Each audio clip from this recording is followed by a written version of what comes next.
Reading I-Ching. Before completion.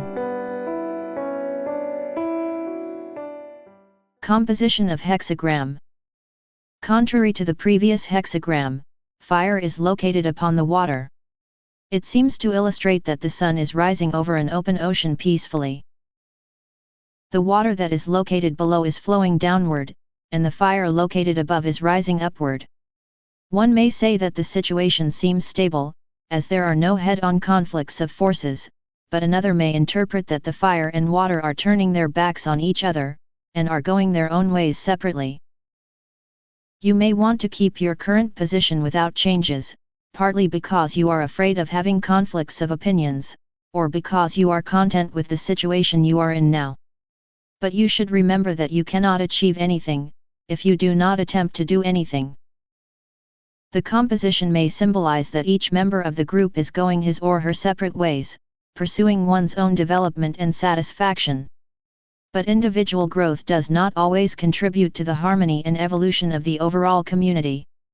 This hexagram tells us that we need to listen to the voices of the members, and find a solution that satisfies their needs while we pursue the bigger picture.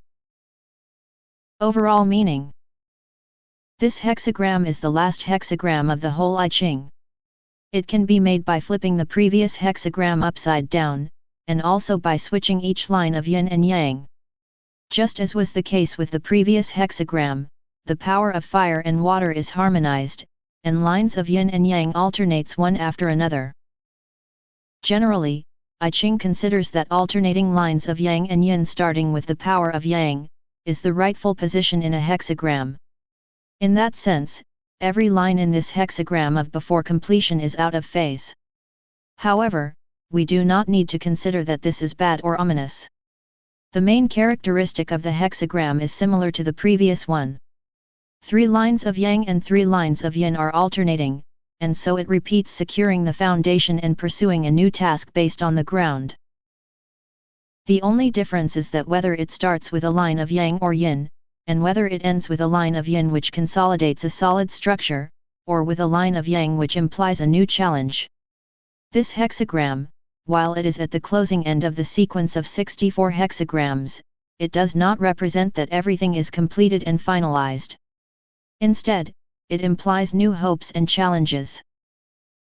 Whereas the previous hexagram of after completion symbolizes a perfect harmony and equilibrium, this hexagram may be considered as one step lagging behind the perfect status, or one step forward it. If we view it as one step behind, we may interpret this hexagram as a status where we need to add final touch of yin to achieve the perfect harmony.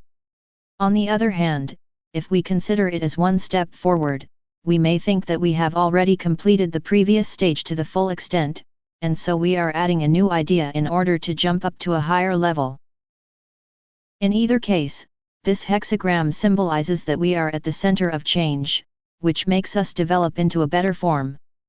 But better does not mean that we need to lose what we were in the previous status. As the position of fire and water implies, we may want to keep the essential characteristics of fire and water during the phase of change.